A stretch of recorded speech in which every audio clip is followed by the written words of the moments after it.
핵탄두들과 탄도로켓들을 대량 생산하여 실전 배치하는 사업에 박차를 가해 나가야 합니다.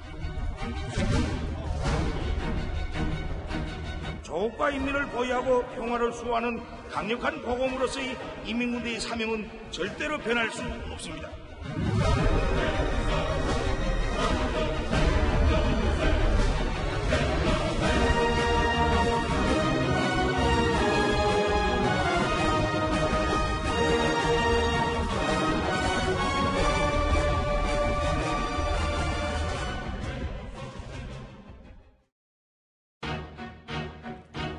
자, 이번 순서부터는 구자홍 주간동아 차장 그리고 신인균 자주국방네트워크 대표 두 분이 함께하겠습니다. 두 분 어서 오십시오. 자, 평창 동계올림픽 개막식을 하루 앞뒀던 어제 북한은 국제사회의 우려에도 불구하고 김일성 광장 일대에서 건군절 열병식 행사를 강행을 했죠. 진행 시간이나 규모 등에서는 지난해 열병식에 비해서 많이 축소된 것으로 보였습니다. 표면적으로는 미국과 우리 정부를 의식해 축소 노력을 한 것처럼 보였지만 사실상 공개된 무기들의 면면을 뜯어보면 지난해 못지않게 위협적인 무기들을 또다시 들고 나온 것으로 평가가 되고 있습니다. 전문가들은 이번 열병식을 이렇게 요약했습니다. 두 가지입니다. 첫 번째, ICBM 전략 무기를 이제 실제로 전력화하는 데 이르렀다. 두 번째입니다. 고체 연료로 세대 교체를 한 미사일들을 선보였다. 특히 이 가운데는 신형 탄도 미사일도 등장했습니다. 단거리 미사일인데요. 이 두 가지를 중심으로 살펴보겠습니다. 먼저 구자홍 차장. 네. 일단은 ICBM 전략 무기 이걸 공개할지 말지 생방송을 하지 않아서 상당히 물러났다 생각을 했는데 결국에 녹화 편집한 방송에서는 ICBM 화성 14형과 15형을 다 등장시켰죠. 그렇습니다. 이번 열병식에서는 북한 최초의 ICBM으로 알려져 있는 화성 14형하고요. 이 강력한 쌍발 엔진을 장착해서 이 대형 중량 핵탄두를 미국 본토 전역에 투하할 수 있을 것으로 예상이 되는 이 화성 15형, 이른바 이 신형 전략 무기들을 공개를 했습니다.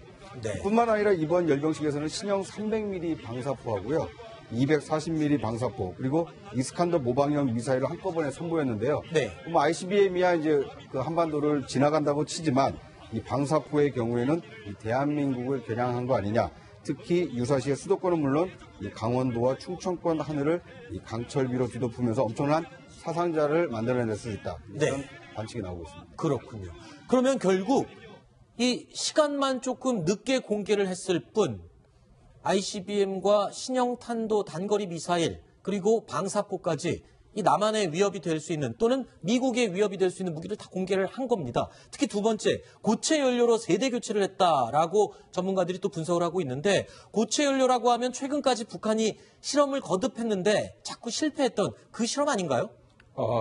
실패도 많이 했습니다만 네. 또 성공도 했죠. 그러니까 그래요? 북극성 2형이 SLBM이었는데 그걸 지상에서 개조를 해서 지상에서 발사를 해서 성공을 했고 네. 그것도 실전 배치라고 김정은이 지시했습니다. 네. 그러니까 실패만 한 건 아니고 그다음에 또 이제 KN-52라 해서 지대지 미사일입니다. 평택을 목표로 해서 개발한 건데 네. 그것도 원래 고체 연료였습니다. 네. 그 미사일에 대해서는 잠시 후에 저희가 상세히 짚어보도록 할 텐데요. 고체 연료로 세대 교체를 했다는 것은 그만큼 미사일 발사할 수 있는 준비 단계의 시간이 엄청나게 빨라졌다는 것을 의미합니다. 미국 합참 차장도 이 부분에 대해서 이런 지적을 했었죠. 이동식 발사대와 고체 연료 등으로 북한 미사일에 대한 사전 경보를 발령할 수 있는 시간이 기존 1시간에서 이제는 12분으로 줄어들었다. 이런 경고를 하기도 했습니다. 자, 이렇게 되면 신 대표님, 우리의 공격적인 방어 시스템이죠. 킬체인.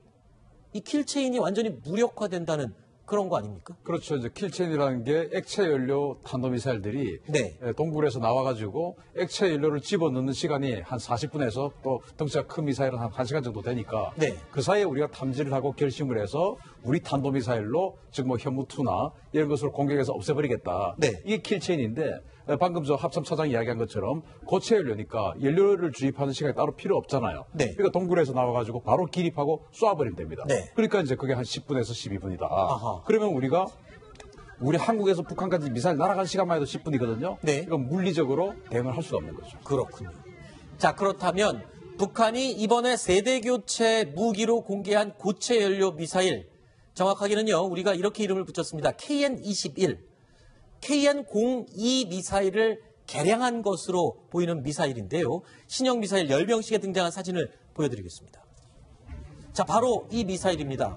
KN-02를 개량한 KN-21 미사일로 추정이 되는데, 이 미사일 자료를 뒤져보니까요, 과거에 러시아제 미사일과 아주 흡사했습니다. 자, 러시아제 이스칸데르라고 발음을 하기도 하고요. 이 미사일을 그대로 가져왔거나 아니면 이 미사일을 복제했을 가능성이 크다라고 하는데, 이 미사일 어느 정도 위협적인지 이야기를 들으시면 더 놀랍습니다. 50킬로톤 핵탄두를 탑재할 수 있고요. 물론 일반 탄두는 당연히 탑재가 되고 열화 우라늄탄까지 탑재가 가능하다고 합니다. 사거리가 600km나 되고요. 불과 5m 내외의 오차 명중률을 자랑합니다. 스스로 찾아가는 GPS 장치까지 달려 있고요. 이 부분입니다. 고체 연료로 4분 만에 발사 준비 시간이 4분밖에 걸리지 않습니다. 그리고 중요한 것, 편심 탄도 기능이 있다는 건데, 탄도미사일 시스템으로는 요격이 불가하기 때문에 킬체인을 무력화하는 것은 물론이고 미국의 MD 요격 시스템도 완전히 무력화시킬 수 있다. 이렇게 분석을 하고 있습니다. 신규 대표님, 어느 정도의 성능이 있다고 있습니까? 이게 이제 그 러시아가 자랑하는 최신의 미사일인데 2009년도에 미국이 이제 그때는 사실은 뭐 그 초극의 강대국이었지 않습니까? 네. 그래서 이제 유럽의 어떤 공격력을 강화하기 위해서 폴란드에다가 MD 시스템을 강화시키겠다 이렇게 발표를 했더니 네. 러시아가 그러면 우리는 익스칸더를 배치를 하겠다. 네.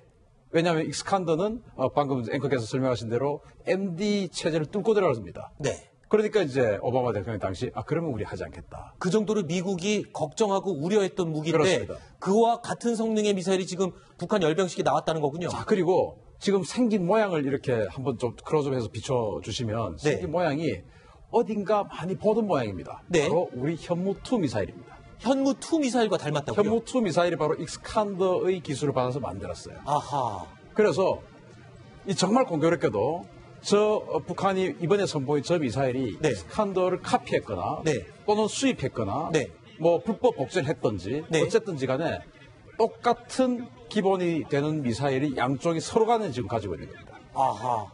현무 미사일과 지금 이 신형 미사일 KN-21 미사일로 추정되는 이 미사일 성능이 비슷하다. 그렇죠. 그런데요, 이 미사일의 가장 궁극적인 위협이 또 한 가지가 있습니다. 요격이 불가한 이유인데요. 바로 편심 탄두라는 기능 때문입니다. 보통 요격을 하려면 일반적으로 이상적인 포물선을 그려야 되는데 이런 경우에 특정 단계에서 요격을 할 수가 있습니다. 위치를 예측할 수 있기 때문이죠. 그런데 이 편심 탄두의 경우는요, 그냥 포물선이 아니라 마음대로 궤도 자체를 바꿀 수가 있습니다. 그렇기 때문에 요격이 불가능하다는 것이죠. 이거 말고도 또 위협적인 부분이 있다고요? 김영근 시장? 네. 저게 이제 내려갈 때만 아니라 올라갈 때도 저기 꺾어서 올라갈 때도 궤도를 바꾼다. 90도에서 꺾어서 올라가기 때문에 탄도를 계산하기 힘들기 때문에 맞추기가 힘들고. 근데 또 하나는 이렇게 높이 올라가는 게 아니고 이 고도가 아주 저고도로 날아갑니다. 아하. 그래서 우리가 8월 26일 날, 네. 작년도 8월 26일 날 북한이 뭔가 하나 쐈는데, 바다로 쐈는데 굉장히 낮게 날아갔다고 그랬죠. 그래서 우리 청와대에서는 300mm 방사포다라고 주장을 했고, 네. 그다음에 미국의 태평양 사령부에서는 그거는 단거리 탄도미사일이다 이렇게 얘기를 해서 아하. 그때 아주 그 야당에서 청와대를 갖다가 굉장히 공격을 많이 했었죠. 기억이 납니다. 네. 예. 공격 많이 했습니다. 이렇게 북한의 위협을 좀 이게 저강도로 낮추기 위해서 거짓말했다고 하고 이제 공격을 받았는데 왜 그러면 300mm 방사포로 이제 판단했냐면 300mm 방사포는 적어도 날아갑니다 이렇게. 네. 그런데 탄도미사일은 이렇게 높이 올라가지 않습니까? 네. 저 미사일이 바로 고도가 낮기 때문에 우리의 패트리엇3나 쌀을 가지고 막기가 거의 불가능하다고 봐야 됩니다. 네. 그리고 이제 거기에 추가해서 또 이 익스칸더 미사일이 무서운 것이 콜드런칭입니다. 그러니까 화염을 많이 뿜지 않고 바로 그냥 솟아와서 불을 붙이고 올라가 버리기 때문에 적외선 탐지 장비에 잘 발각되지 않죠. 그런 이제 장점이 있고, 물론 우리 현무 미사일도 마찬가지예요. 네. 뭐 지금 뿌리가 지금 같으니까. 네. 두 번째는 우리 현무 미사일보다 더 발전된 부분은 뭐냐면은 저거는 하나의 발사에서 지금 두 발을 쏩니다.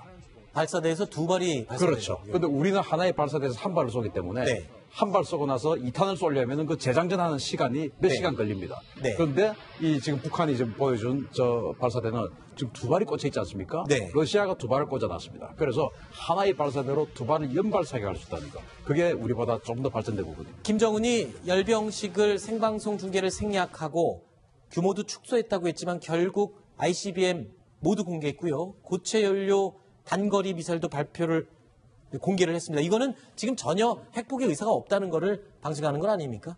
그렇죠. 당연하죠. 북한으로서는 핵이나 ICBM을 절대로 포기할 수 없고, 바로 이번 열병식에서 북한군이 최종 목적이라고 하는 이런 전략 무기들이 완성됐다는 걸 바로 그 김정은 우측에 이제 김정각 총정치국장이 서고, 그 다음에 선 사람이 전략군 사령관 김낙겸 대장입니다. 다른 사령관들은 다 밑으로 내려놓고 전략군 사령관을 그렇게 상위 서열에 놨다는 건 이제 북한군이 70년 만에 우리는 이런 핵무기와 ICBM을 갖춘 군대로 현대화됐다, 이런 걸 이제 선언하는 자리가 된 것입니다. 그리고 이제 또 한 가지 그 유념해야 될 것이 그 열병식에 그 김여정이 함께 있었다는 겁니다. 그렇죠. 그러니까 어제는 북한의 열병식에 참여를 하고 오늘은 지금 대한민국에 와서 평창 올림픽 그 개막식에 참여를 하고 있지 않습니까? 네. 그러니까 이것이 과연 진정한 평화를 위한 그 행보냐, 네. 아니면 실제로는 또 다른 그 속셈이 있는 것이냐, 네. 이것을 유념해서 좀 봐야 될 것 같습니다. 알겠습니다. 자, 그러면 지금 화해 무드 그리고 평화의 분위기가 조성되고 있는 이 평창 동계올림픽 개막식 불과 이제 1시간 반 남짓 남았는데요. 이 모든 과정을 지켜보고 있는 트럼프 대통령은 어떤 심정으로 뭘 하고 있을까요? 누구를 만났다고 합니다. 확인해 보시죠.